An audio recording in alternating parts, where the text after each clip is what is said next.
Yeah, and the idea about having these particular source of supplied musicians was that, officers' children weren't going to run away.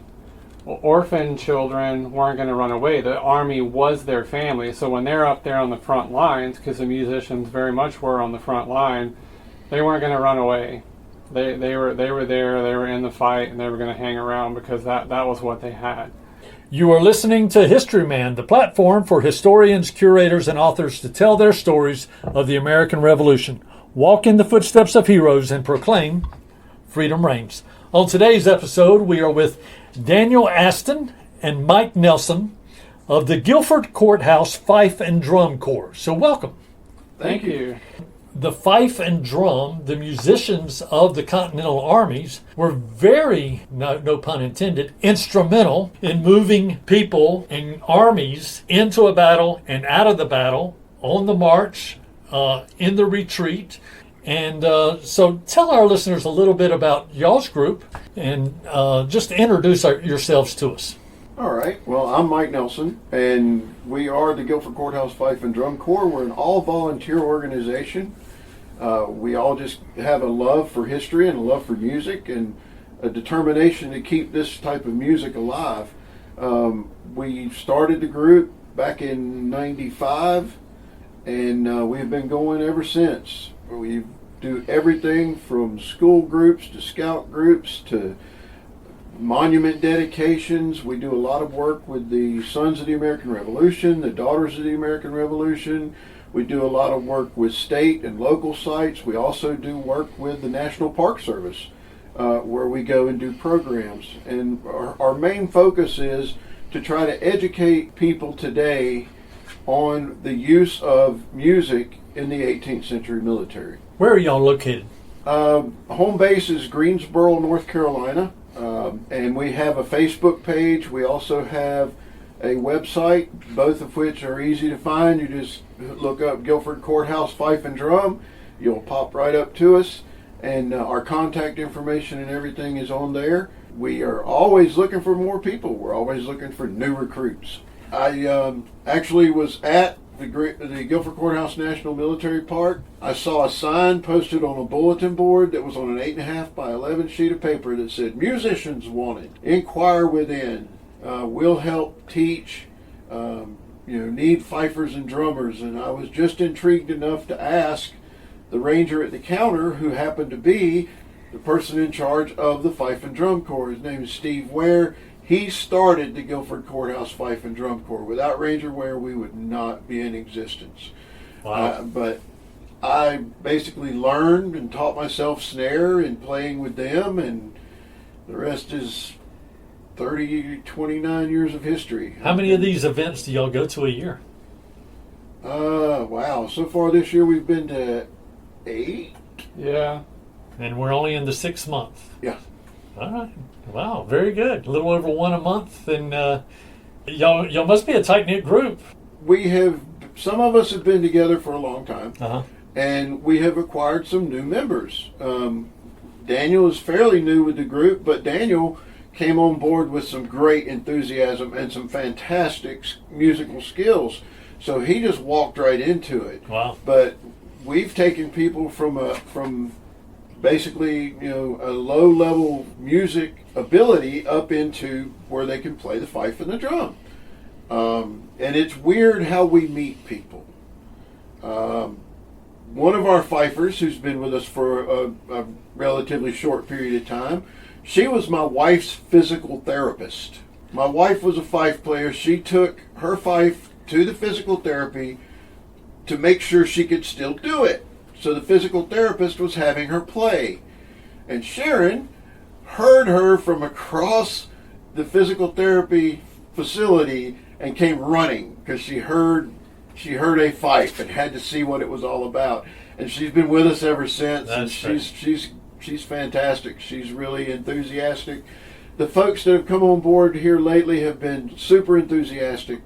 They want to learn. They want to learn the history. They want to know the history. They want to help play. They want to help keep this music going. And they're just great people to be around. But I think so much of history we forget about what it takes to do some of these things. Music was a huge part of the colonial times. You didn't have TV, you didn't have radio, you had dances, right? Well, it's a great point. I mean, because even thinking back about as early as the mid 1600s here in the colonies, for instance, having access to church bells, which, church bells kind of regulate the day for people. Most people didn't have watches, and they certainly didn't have smartphones to tell them when, to do things. But they actually used a drum in its place during that time period. Yeah, that's a very good point. I know we did we've had Zach Limhouse on from York County on our episodes or our podcast, and he talks about a pocket violin. He hasn't talked about it on the podcast, but he is a musician, and he has taken his pocket violin out and played some songs on that, and said that they would bring these to camps and that sort of thing, and it became the center of entertainment in those camps. And I would think the drum and the fife would also double as those type of entertainment. Absolutely, yeah. So a lot of people think the life of a musician was relatively easy, but it actually wasn't. It had multiple duties that were assigned for fifers and drummers. One being what we've discussed here about communication on the battlefield in particular. But some of the other ones were camp duties. So camp duties throughout the day, the musicians were required to basically be the alarm clock for that regulated the entire camp, and when it comes to drill, when it comes to eating, when it comes to turning off the tap, which was, you asked earlier about what call might be the hardest for fifers and drummers to get. Well, that one might be one of the hardest ones.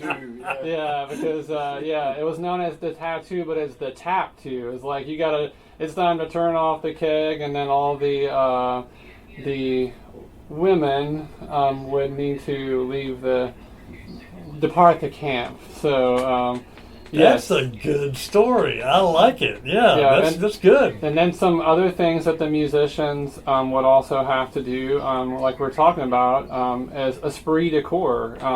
So we were responsible for actually, motivating and inspiring the troops to go out there and do their daily duties. So we would help inspire that motivation, whether it's time to go out and forage for wood. Or whether it's time to get in ranks and march on the battlefield.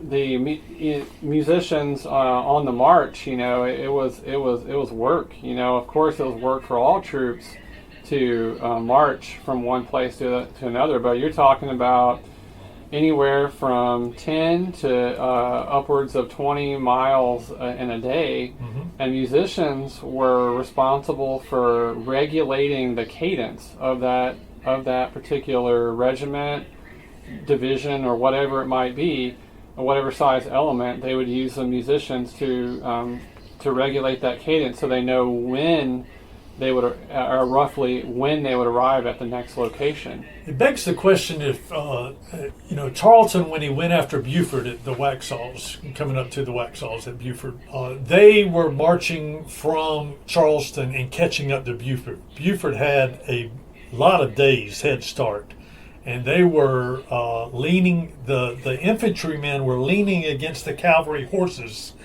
grabbing a hold of the stirrup, putting a lot of their weight on the horses as they moved north to try to catch up with Buford. Do you know anything about whether or not the drummers came along, the musicians came along in that? Do you know anything about that?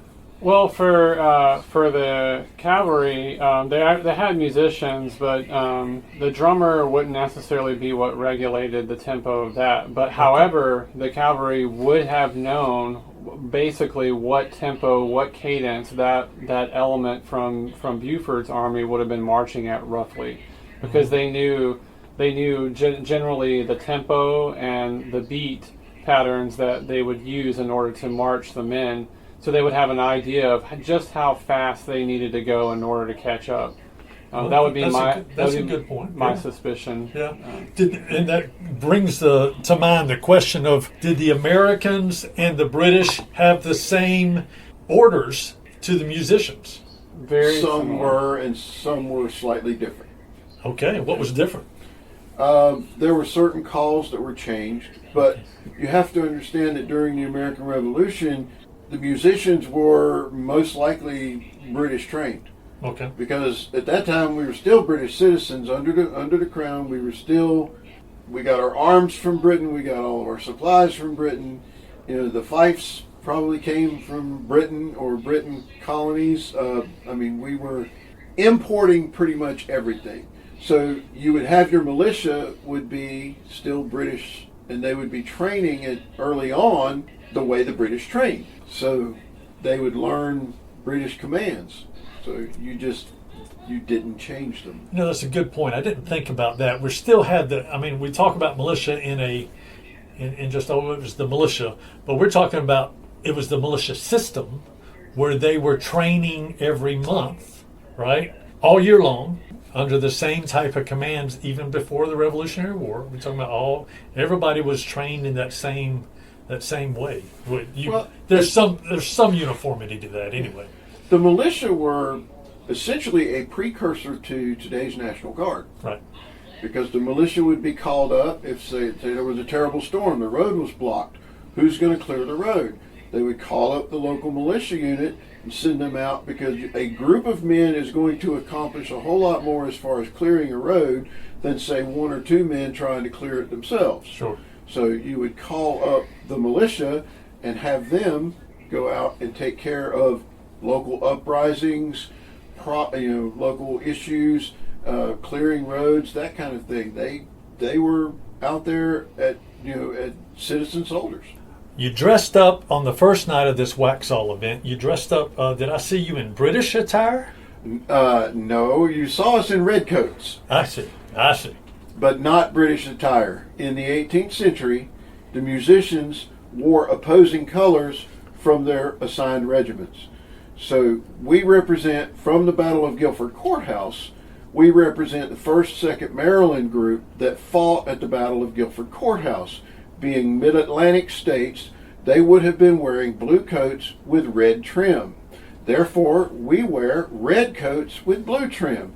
And it can be confusing to a lot of people who don't know that simple fact that musicians wore the opposing colors. So we are often mistaken for British. And today you're in totally different attire.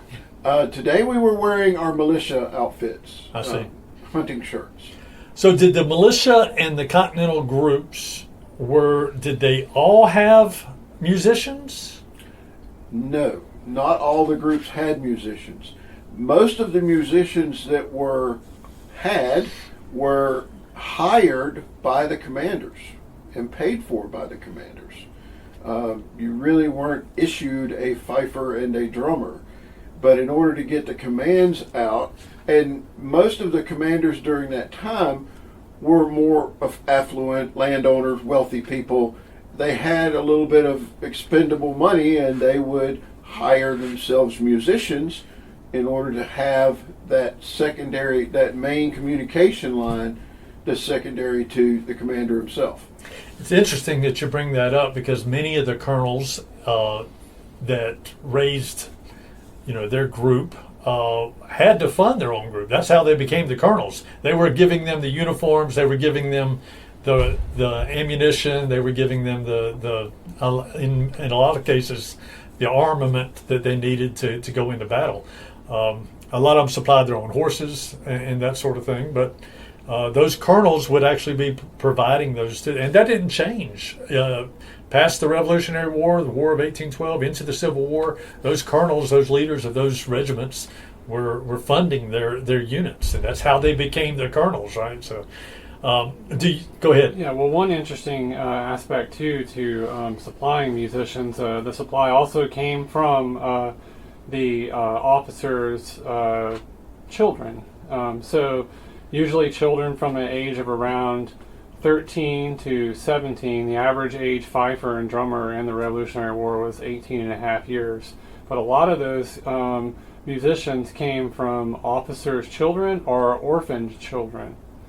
Oh, that's interesting. I know that at for instance, the Battle of Utah Springs, there was at least one drum major and a drummer that were of African descent. Certainly, they had the slaves and enslaved and freemen doing some of that too. Yes. Mm-hmm. Absolutely. At Battle of Cowpens, there's actually an African American bugler that was on the cavalry who was injured there, and so African Americans certainly served as musicians. There's actually a fifer from close to where I'm from, Fayetteville area, who also served in the Continental Army. He was African American. There's actually a statue of him downtown in Fayetteville honoring him. His name is Isaac Hammond. Okay. And the idea about having these particular source of supply to musicians was that, officers' children weren't going to run away. Orphan children weren't going to run away. The Army was their family. So when they're up there on the front lines, because the musicians very much were on the front line, they weren't going to run away. They were there. They were in the fight, and they were going to hang around because that was what they had. It's a very good point. I didn't think about that. So tell me a little bit about the difference in the commands from a drummer standpoint, from a fife standpoint. Some of the commands are done with both. A good example was before dinner this evening we played the meal call, which is called roast beef. That is a fife and drum tune. But simple marching maneuvers were oftentimes just a drum command. Like a right face would be just a single stroke followed by what's called a flam, which is a very quick double stroke. So you would have, that would be a right face, and that would simply be a drum command, whereas the more complicated commands often involved the fife as well. Were there commands for when you needed them to make room for the front line of militia? For instance, at Cowpens, you had front line of militia, and after they had several volleys, 3 volleys, they needed to come to the rear of that particular battle, and you would make a command for the skirmishers or the next line of Continentals to separate just a little bit so they could come through their ranks. Was there anything like that? So the battle plan was worked out ahead of time. Okay. So the troops knew what they were going to do. So, like for instance, whenever the first line of militia engaged, they fired their volleys, and then the drummer would beat retreat, and they would retreat, and then they would form back into their prescribed areas to fall back to, their assembly areas, and then they would reform and then enter the battle again. And because a lot of those troops, they did retreat behind the regulars. However, they did reform and re-engage the enemy also on the flanks. So how is the drummer and the fife getting their commands? So the drummer and the fifes got their commands from usually the sergeant that they were stationed by, because the fifes and drums were stationed on the line at the flank, so all the way at the end of the left side of the line and all the way in at the right side of the line. Sometimes they'd also have the drum major would be also stationed in the center with the fife major along with the officers. Okay. So the idea of that is that they would echo the commands along the line. So once the officer made the command, the drum major, fife major, whatever command was given, they would execute. The flanks would hear that from their sergeants, who they would echo it down the line, and then they would also play the music that was necessary to... So it was almost like a cascading command from the center, cascading all the way down the line to the drum and fife at the end of each line, who would then echo that. Is that right? That is my understanding of Yes. it. That's very interesting. So the generals, how did they get their commands to the sergeant who's giving their commands to the drum major? That's a good question. Oftentimes it was runners. Okay. Because generally your generals are going to be well behind the battle, up on an elevated area, oftentimes watching the battle. so that they can orchestrate it and make the changes that they see necessary. But in order to do that, they would have to send a courier or a runner up to the command structure that was there on the front line and say, hey, you have this group coming up on your right, you need to engage to your right. So they would make them aware. They may not see that group. Like at Cowpens, there was the rise, and so the British were charging up over this rise, and they did not see the Americans stationed down below the rise until they crest the hill. Once they crest the rise, then they see them, and at that point it's almost too late. But as far as most of the commands for the simple things were generic and pretty simple to play and to hear, and you were drilled with those over and over again to the point where you knew them, you heard them, you knew that's what that meant. Mm-hmm. And then you had the more complex commands, the firing sequence, the prime and load. You're given a preparative. The drums played a preparative. The guys knows to get prepared to load the musket. Then they would go through the firing sequence, make ready, present, fire. And there were drum commands for each one of those steps. And so they're waiting to hear the drum commands in order to know, okay, they're in a ready position, but they're not taking aim until they're told to. They're not presenting. And then as far as firing, you want a crisp volley because the weapons were not super accurate. So you wanted to get the maximum amount of firepower lead going down range at one time so that you are creating basically a wall of lead versus people popping off one at a time. So you wanted to make sure that they fired together, so you would play a very loud flam stroke, which they knew that was coming once they had present. So they were prepared for it, but they held until they heard that. And they executed, and then you would have a better volley. So in the Army, when you do right face, the right is the preparatory command. You don't actually turn right at that. When they say right, then they say face, and that's when you commit. Exactly. Right? You have a preparatory command and a command of execution. You do have preparatory commands. Okay.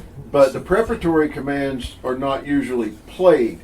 They're preparatory to get the musicians ready to know what's coming. Okay. Officers would often say, prepare to prime and load.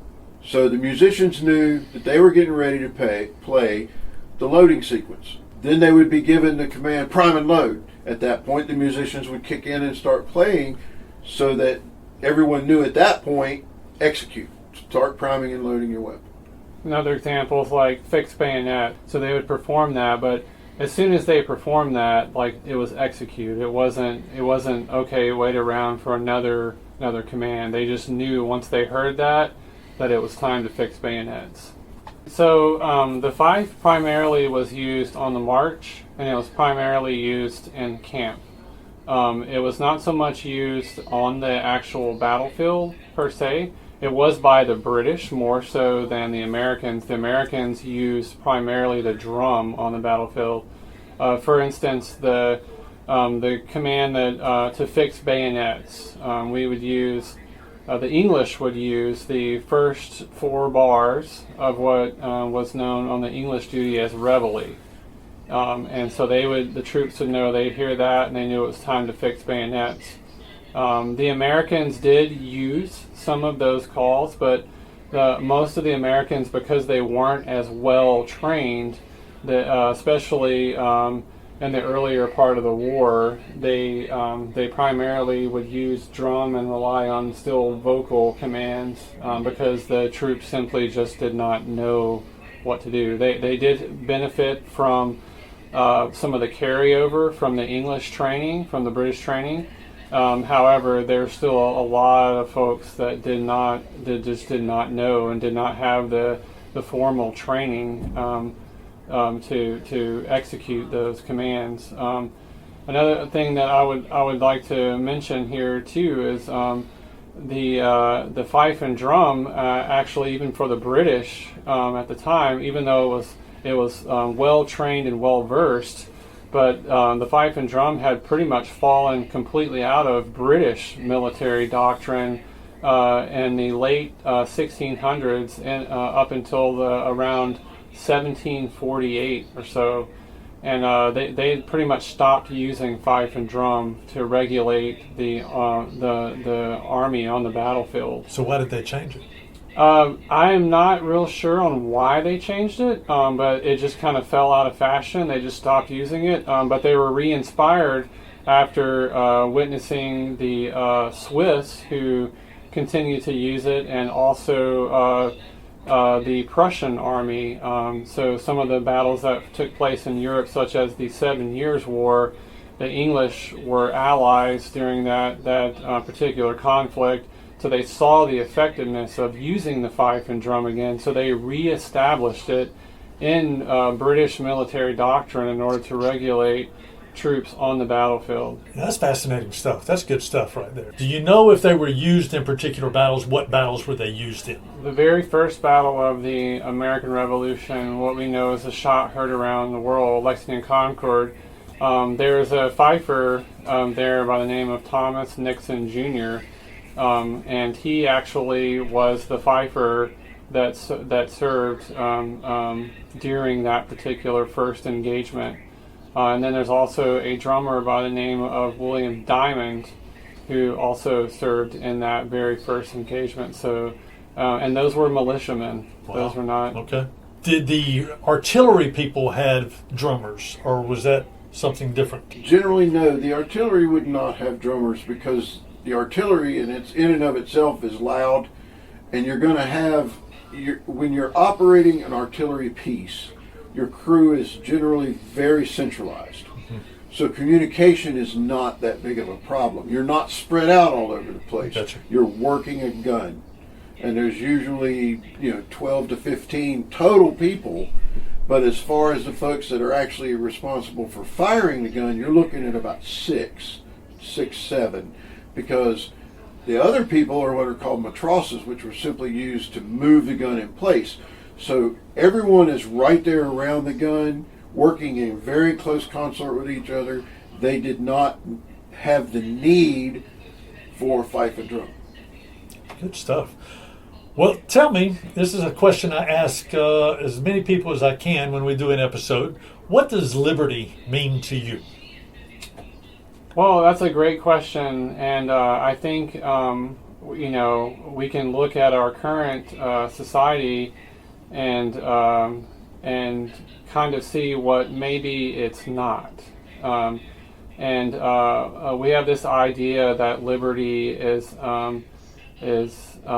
freedom with no bounds, meaning that I can do whatever I want to and pursue whatever I want to, and it doesn't matter if it's at the expense of the other person. So looking at that today, we see that the lack of consideration for other people and letting them pursue their happiness and their dreams. So I think of liberty as, somewhere in that we do have liberty, we have freedom, but it's all in the context of the collective, of my rights and what I choose to do should not infringe on the rights of my fellow countrymen, and that's kind of how I look at liberty. In my mind, there's no such thing as total unlimited freedom. It's a freedom within the confines and of the collective, of allowing other people the opportunity to also pursue their dreams and pursue whatever makes them happy. Tell our listeners a little bit more about how they can get a hold of you, where they can find your information, and if they're interested in reaching out, how do they do that? Well, as stated before, you can go and look us up on Facebook. We also have YouTube videos out there, and also a web page. So it's Guilford Courthouse FIfe and Drum, and you just check that in the search bar, and it will pull us up. And we are tickled to death to communicate back and forth with people. We have folks that express an interest in learning. We have folks that express an interest in having us come and play. They find out about us through our Facebook page, or they find out about us through our website, and they have events. And of course, with the 250th anniversaries of the American Revolution, which will be over the course of the next 8 years, there's going to be a lot of things going on, and they are always interested in having fife and drum to help. And even in the 18th century, the fife and drum were used to help build some excitement. Oftentimes, the musicians would be used to recruit.